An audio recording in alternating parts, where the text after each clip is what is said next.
And we're going to have a special guy come on right now, none other than my good buddy who was probably raking the leaves, right, Mike? Good morning, Mike. What's up? George, what's happening? What the heck are we doing, raking leaves for BB?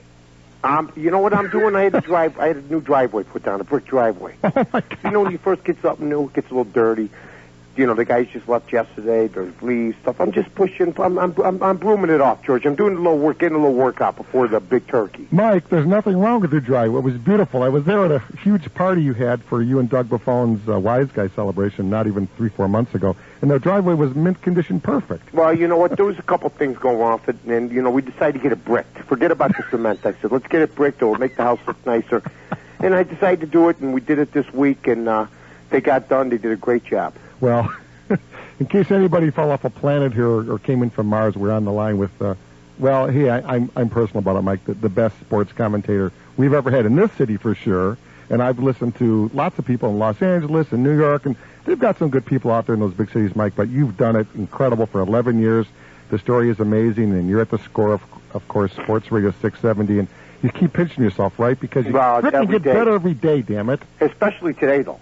Really? On Thanksgiving. Yeah. I mean, I have a lot to be thankful for, and, you know, everything it's been like a fairy tale. I pinch myself every day. You know, you get caught up in the business sometimes. You worry about ratings. You worry about personnel. You worry about the same things that maybe football coaches worry about. But you know what? You worry about it, but you never lose sight of the fact that, you know, you're very fortunate, you're very lucky, and I got a beautiful wife, and I got a beautiful family. I know that. The famous BB. Yeah, and I got my dog is 14 years old today. Oh, my, you're kidding. No, she's 98. So, I mean, you know, most people aren't fortunate to have their dog 14 years, so we've been fortunate. So, you know, we're very, very happy, you know, and, you know, you pinch yourself and you just say, you know, you work hard, you put your nose to the grindstone, and you let the chips fall where they may, and so far I've been very fortunate. You sure have, and that's the famous Licorice dog, and that, you know, people know, Mike, that your company is Licorice Limited Enterprises, and it's incredible. I was over to see Licorice the other day, and what a cute little dog. Now, I don't own a dog, but if I had one, I'd get one just like that. Well, you know what the thing is, she's a mixed breed. I always said, you know, a lot of people get the full breeds, but the full breeds don't live as long. And I'll tell you, me and B were out looking for a dog, and I mean, you got to look at it this way. She's 14. Me and B been married 26. Wow. She's been with us over half our married life. Oh my goodness! So I mean, thought of that in those terms. And when you don't have kids like we don't, they are a huge part of your family. I mean, not just a huge part of me and B, but like today when our family comes over for Thanksgiving, you know, everybody loves her, and the same thing. So she's just like another kid, you know. You know it. So, Mike, what happens 11 years ago? You're working at a small station. You got the break to come into, at the time, 8:20 a.m., if I remember correctly, the Score. And you were with an incredible partner. I mean, Dan Jiggets. I mean, who's better than Dan Jiggets? A famous Chicago Bear that played, you know, came from Harvard University, and all kinds of accolades for him, and he played with the famous Walter Payton. And you and Danny just tore it up immediately, ripped out every competitor they ever had in Chicago. And how many years were you with Dan? About 6 or 7? We were together for 7.5 years. 7.5 years. And what a class act! I miss him to this day. He's a class act. Yeah. Just a phenomenal guy. What you see on the air is what you see off the air. Yeah, absolutely. But you know, they put us together. I had my own show on 1240 WSBC, and they decided that the owners of WSBC, Danny Lee, wanted to start a sports station, and they put us together. They had him sit in on one of my shows. They liked what they heard, and they tried it. And this was all new to us. And the first concept of the show, we thought we were never going to take phone calls. We thought that the way it was set up was we were going to do interviews, just like a Jim Rome type of thing. Sure. And that's the way they wanted to set it up. And I thought that the way to do it and to get better results is to have listeners call in, have participation. Make them your guests. And after Danny, I went solo, and then I'm with a great guy now. I've been very, very, very blessed to be with two partners that are outstanding. I mean, Danny was 7.5 years, and now Doug Buffone. Just a great... Two Chicago Bear legends. And it's funny about, you know, you and I talk about corporate America a lot. Mm-hmm. They had you on with Dan because the young rookie, and then he took over the Chicago, blew everybody away, and they go, let's make him solo. Let's see how good he is. And you blew him away from noon till 4. And then they said, you're going afternoons. And I said, well, okay. I said, if I'm going to go afternoons, I want to do it. I had heard rumors they were thinking of getting rid of Doug. Yeah. And I said, I really respect Doug, and I've known Doug for a long time. And I said, you know what? If they're going to do that, I said, I'd rather go with Doug. Yeah. And so Doug and I are together, and we have a great partnership. We work hard. We come to work. We come to play every day, unlike the Bulls. And, well, I mean, we come to work every day. I think most Chicagoans are disappointed in the fact that not that the Bulls are losing, but that most Chicagoans go to work every day. Sure. And they work hard every day. You go to work. I go to work. Everybody goes to work. My dad went to work. And they don't want to hear people whine that don't put in a full effort. So that's the thing we're disappointed. But Doug's been outstanding, and the score. I mean, you look at it, George. You know radio. The score has been together. This is going into our 12th year. 12 years, yeah. A lot of radio stations, 75% change formats before 12 years is up. Well, you know what I was going to say, Mike? What they did with you and Danny Wjjg at first was 10 till 2, I believe, right? Right, Mike? 10 to 2. Okay, so now they switched you to noon to 4. You smashed the competition on that one. I go, what the heck? You think they'll keep Mike from 12 to 4? No, they move him from 2 to 6:30. Right. Well, see, you dominated every time slot. So well, what they did was, and we've been very blessed. We have good competition across the dial. Not really, Mike.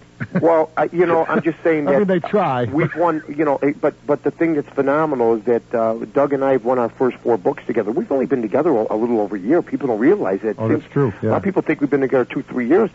So for somebody to go into afternoons like me and Doug did against somebody else who had been afternoons for 12 years on our station, and who had built an audience, to win the first 4 books is very fortunate. I'm not going to say we're ever going to win every book because even Robert De Niro makes a bad movie. Even Sandy Koufax lost. Or, it was a bad game. Everybody has a bad day.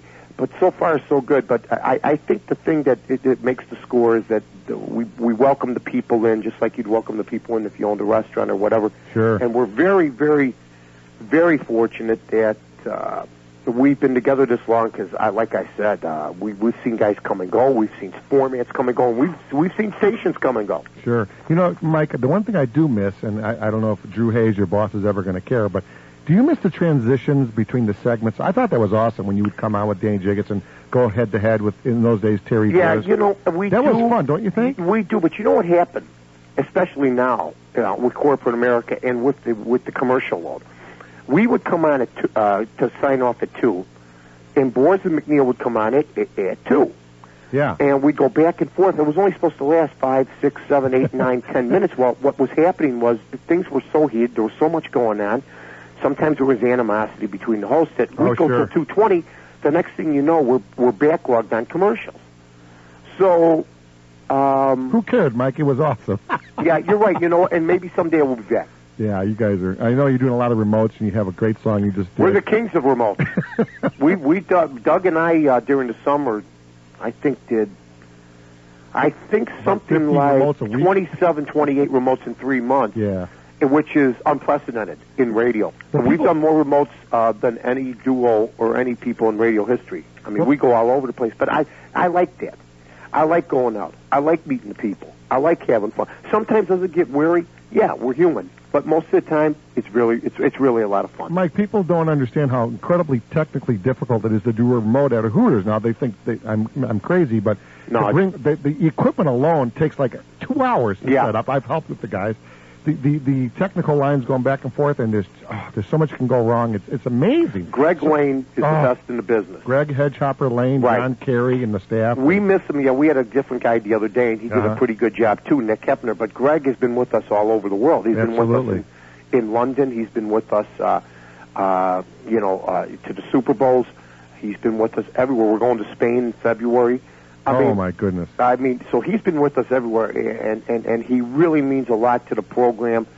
And the engineer is very important because if one little thing goes wrong, you're off the air. Well, okay, my favorite remote was, from a historical standpoint, and I'm pretty sure I'm right on this, I don't remember anybody ever going to the Playboy Mansion for any reason. Right. We went, I believe a couple guys have since, but we went there.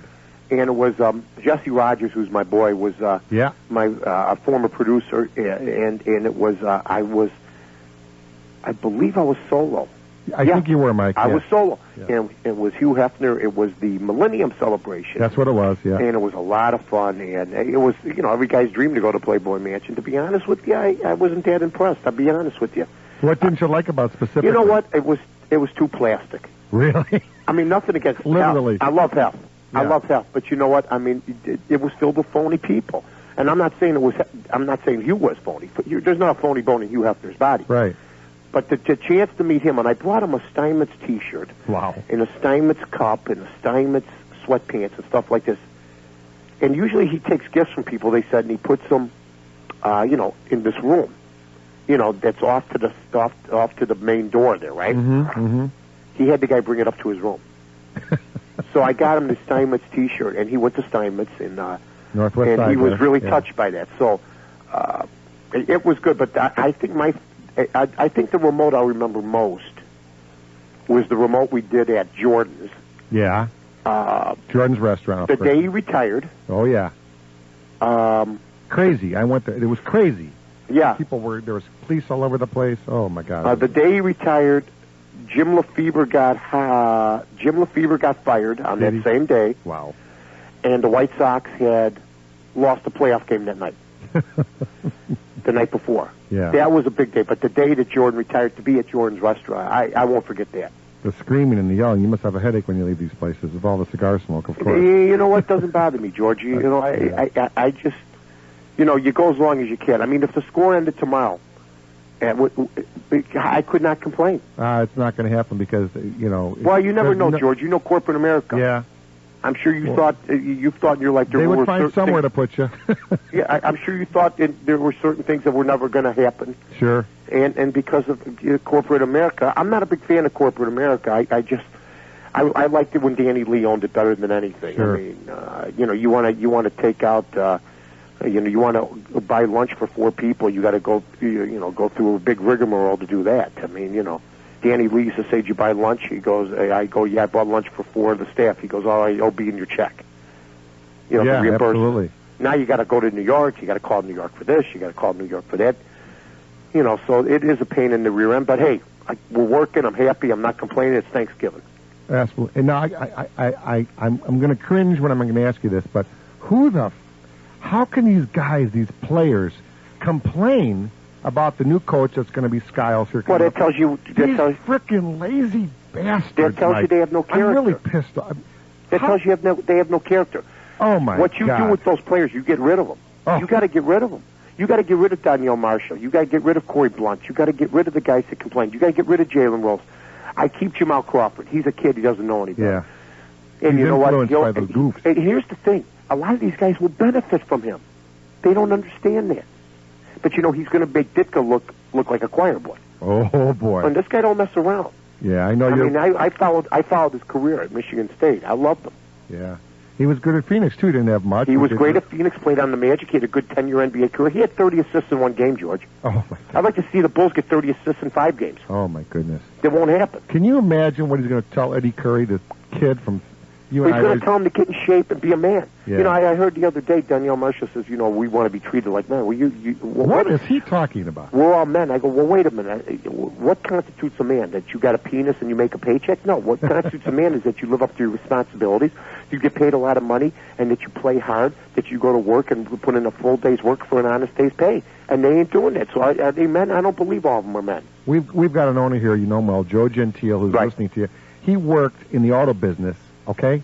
53 years. Now, I've known him for 15 years. I've never seen him miss a day. Right. That's the way I am. I've never missed a day. You haven't. I know, Mike, you've had some headaches and some flus, and you make it. Well, I'm liquor free. You are. Tell the people so they know here on WJJG what you're talking about, because you had some drinks in your day. Well, you know what? I was getting. I'm not going to say I was getting out of control, because I was. Maybe kind of. But I was drinking. Yeah. I was starting to drink every day. And I was drinking a couple days a week, a lot. And I'm not here to preach. I'm just telling you what I did.